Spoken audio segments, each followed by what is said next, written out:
Viewers, welcome to my channel Shubhneet की रसोई। आज मैं ऐसी सब्जी लाई हूँ जो कि है बेसन के सरसों की सब्जी।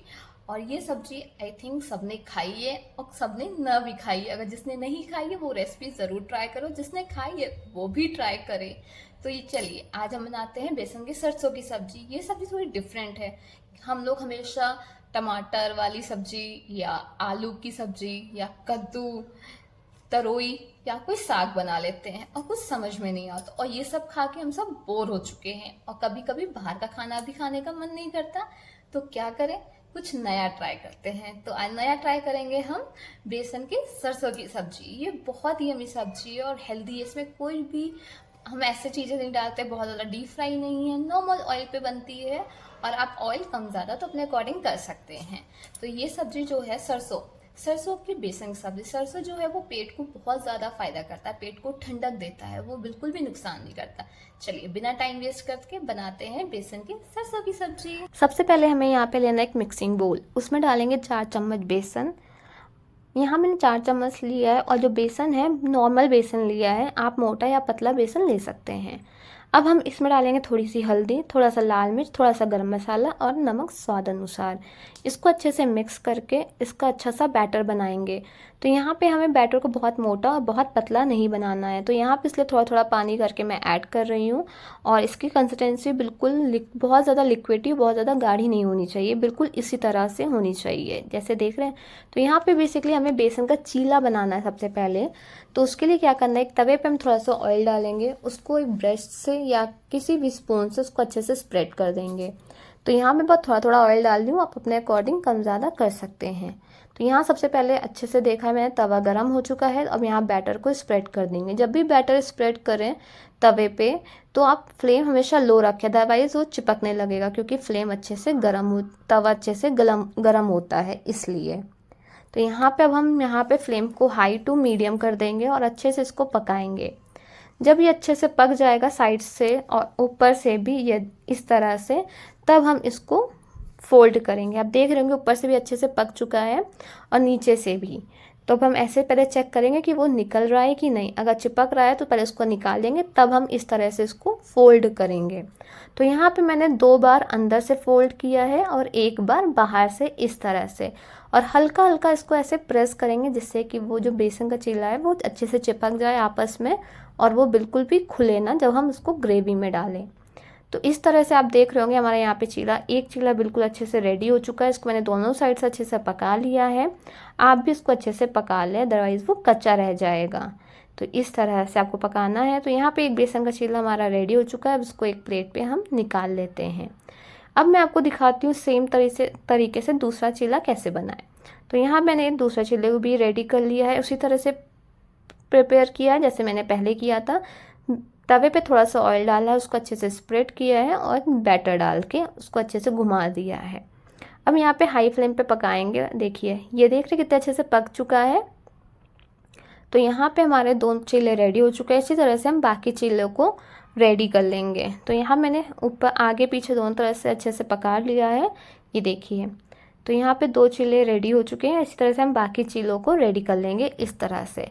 अब हमें यहाँ पे चीलों को अच्छे से कट करना है। तो यहाँ पे अगर आप कट करना चाहें तो कट कर सकते हैं, ऑप्शनल है। अगर आप डायरेक्ट डालना चाहें डायरेक्ट डालेंगे, बट उतना अच्छा नहीं लगेगा, तो इसलिए पीसेस करके डालें।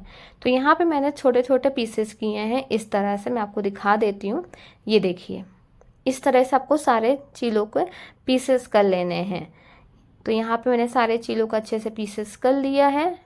आप भी इस तरह से पीसेस कर लें। अब इसको साइड कर देंगे। अब हम लोग ग्रेवी की तैयारी करते हैं। तो सबसे पहले यहाँ पे मैंने लिया पीली सरसों, ब्लैक वाली सरसों, जीरा, काली मिर्च, लौंग, यहाँ मैंने 2 मीडियम साइज प्याज लिया है और 8 से 10 लहसुन लिए हैं और 3 हरी मिर्ची।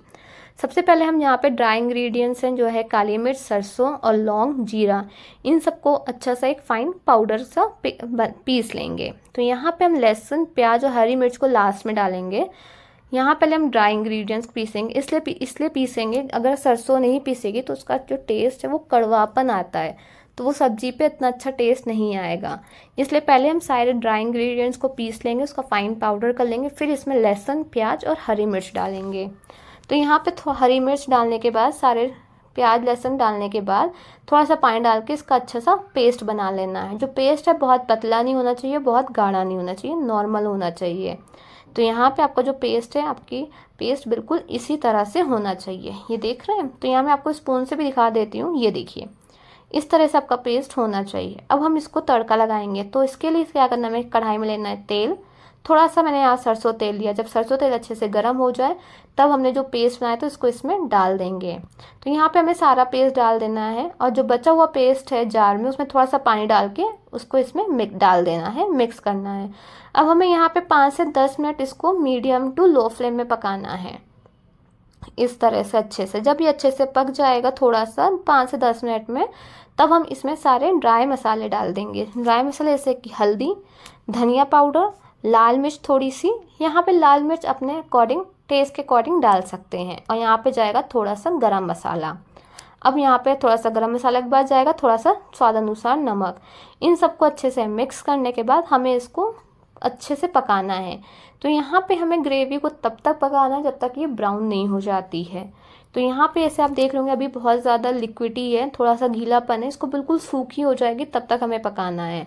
तो यहाँ पे अब हम इसको ढक देंगे। ढकने के बाद हाई फ्लेम पे नहीं पकाना है, मीडियम टू लो में पकाना है हमें। और बीच बीच में इसको चलाते रहना है इस तरह से। ये देख रहे हैं? और जब ये अच्छे से हो जाए, थोड़ा सा सूखने लगे और आपको लग रहा है कि वो जल रहा है या ऐसा चिपक रहा है, तो यहाँ पे थोड़ा सा पानी डाल दो। जब भी पानी डालें वो गर्म पानी डालें। तो यहाँ पे मैंने जो जिससे हम लोग चीला बनाए थे उसमें थोड़ा सा पानी, गर्म पानी डाल के, तो वही पानी मैंने यहाँ पे थोड़ा सा ऐड किया है। अब इसको भूनने के बाद फिर से 10 मिनट भूनेंगे जब तक ऑयल अच्छे से ऊपर नहीं आ जाता। तो ये देखिए कितना अच्छे से ऑयल इसका ऊपर आ चुका है। अब इसको अच्छे से मिक्स कर देंगे। मिक्स करने के बाद अब हम इसमें ऐड करेंगे गर्म पानी। गर्म पानी ही इस सब्जी में जाता है, नॉर्मल और ठंडा पानी नहीं जाएगा। तो यहाँ पे मैंने गर्म पानी अब ऐड करने के बाद इसको अच्छे से हमें खौलाना है, मतलब अच्छे से पकाना है। तो इस तरह से। तो यहाँ मैंने पानी थोड़ा ज़्यादा किया है क्योंकि ये जब पक जाती है तो ये थोड़ी सी गाढ़ी हो जाती, इसलिए पानी ज़्यादा डाल के उसको अच्छे से पकाना है। तो यहाँ पे हमें 10 से 15 मिनट पकाना है। अच्छे से पक जाएगी हमारा ये पानी, अच्छे से पक जाएगा। जब पक जाएगा तो हमें इसमें जो हम लोगों ने पीसेस बनाए थे चिगड़े के वो ऐड कर देंगे। तो अब हम इसको ढक देते हैं और अच्छे से पका लेते हैं। ये देखिए, तो आप देख रहे हैं ये कितना अच्छे से पक चुका है पानी, और इसका जो ऑयल है कितना अच्छे से ऊपर आ चुका है, और देख रहे हैं कितना अच्छे से गाढ़ापन भी आ चुका है। तो अब हम यहाँ पे इसको पीसेस, जो चीले के पीसेस बनाए थे वो अब इसमें ऐड कर देंगे। ऐड करने के बाद बहुत हल्के हल्के हाथ से इसको सिर्फ 1 सेकेंड के लिए ही इसको घुमाना है, बस इस तरह से। और इसको सिर्फ 5 मिनट के लिए हाई फ्लेम पे रख देना है। उसके बाद गैस को बंद कर देना 5 मिनट के लिए रेस्ट के लिए। तो यहाँ पे देखिए अच्छे से हो चुका है। मैं यहाँ पे गैस की फ्लेम मैंने बंद कर दी है। अब इसको 5 मिनट ढक के रख देंगे। तो हमारी ये बेसन की सरसों की सब्ज़ी बिल्कुल रेडी हो चुकी है। चलिए इसको सर्व कर लेते हैं। ये देखिए कितनी अच्छी, कितनी टेम्पटिंग लग रही है ना। और ये सब्ज़ी प्लीज़ राइस के साथ ज़रूर से ज़रूर ट्राई करें, आपको मज़ा ही आ जाएगा। आई होप आपको मेरा वीडियो पसंद आया हो। तो प्लीज़ लाइक कीजिएगा, शेयर कीजिएगा, कमेंट कीजिएगा, अपने फ्रेंड्स एंड फैमिली के साथ ज़रूर से ज़रूर शेयर कीजिएगा। Thank you for watching.